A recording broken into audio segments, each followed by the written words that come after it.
केन्द्रापड़ा ओडिशार एकमात्र कोस्टल जिला जेठी एबे भी कोस्टल रेलवे नहीं ए विश्व दिल्ली रे मु बहु बार दाबी करी थरे दिल्ली रे मीटिंग पर मु आसी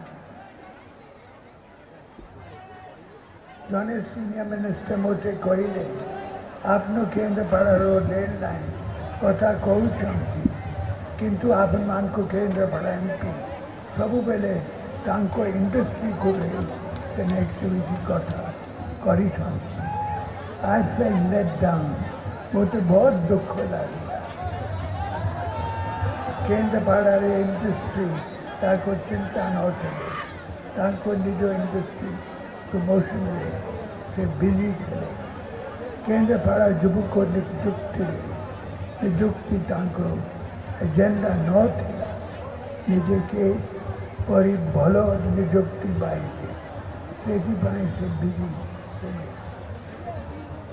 मु अनुरोध रे आपण माने तांको दुई थरे वोट देती तेणु मु आपण मान को निकट रे उत्तर देती कि आपण मान को विकास भांगी चलती और मोर विश्वास भांगी चलती यहाँ बीजू बाब को प्रति और समान केन्द्रपाड़ीवासी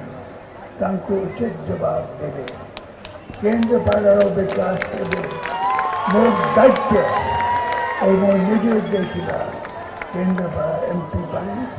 जड़े भल कैंडिडेट दे आप माने तुमको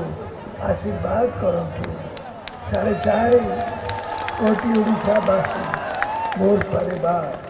शेष निश्वास पर्यंत आपण मान को सेवा करी चलिए।